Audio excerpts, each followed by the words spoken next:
நம்ம டவுன் சவுத்தில் ஒரு ஊரில் உங்கள் அப்பாவுக்கு வெங்கல சிலை வைக்கணும்னு ட்ரை பண்ணீங்கல்ல, அதுக்கு சுப்ரீம் கோர்ட் என்ன சொன்னாங்க? மக்களோட பணத்தில் யாருக்கு புகழ் பாட பார்க்குறீங்க அப்படின்னு கேட்டாங்கல்ல. அதுக்கு என்ன அர்த்தம் தெரியுமா? ஊராம் வீட்டு நெய்யில் உங்க வீட்டுக்கு ஸ்வீட் செய்யாதீங்க. எப்படி?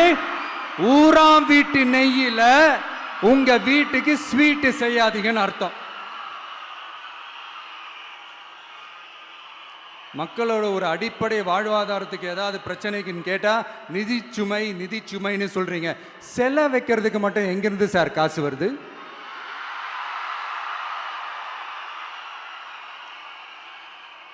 முதல்ல மக்களுக்கு அந்த சோறுக்கு வழி பாருங்க சார். செலை வைக்கிறத பத்திலாம் அப்புறமா யோசிக்கலாம். கேஸ் சிலிண்டருக்கு மானியமா 100 ரூபா தரேன்னு சொன்னீங்களே, என்னாச்சு? கரும்புக்கு ஆதார விலையா 4000 ரூபா தரேன்னு சொன்னீங்களே, என்னாச்சு? ரொம்ப நாள் கல்யாணமே ஆகாம இருக்கிற பெண்களுக்கு அவங்களுடைய கல்வி தகுதிக்கு ஏற்ப அரசு வேலை கொடுப்போம்னு சொன்னீங்களே, என்னாச்சு? இதெல்லாம் வெறும் சாம்பிள் தான். இதோட ஹைலைட் ஒன்று இருக்கு. மாநில அரசால முடியவே முடியாதுன்னு தெரிஞ்சுக்கிட்டோம், நாங்க வந்தா நீட்டை ஒழிப்போம். ஆகா ஆகா ஆகா ஆகா, எவ்வளவு பெரிய ஒரு மோசடி இது! கேட்டா நாங்க தான் முன்மாதிரி ஆட்சின்னு சொல்லுவாங்க. மோசடி ஆட்சி. மோசமானவங்களே முக்கியமானவங்க கேள்விப்பட்டிருக்கிறீங்களா?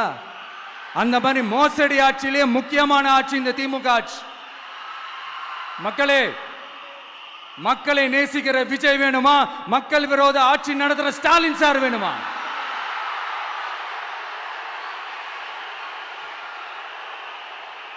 இந்த விஜய் நம்புறீங்களா, ஸ்டாலின் சார நம்புறீங்களா?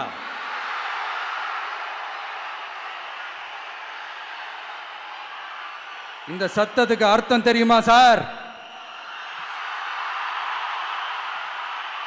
ஸ்டாலின் தொடரட்டும் அப்படின்னு அர்த்தம் கிடையாது. தீய சக்தி திமுக ஆட்சி மறையட்டும், தூய சக்தி டிவிகே ஆட்சி வரட்டும்.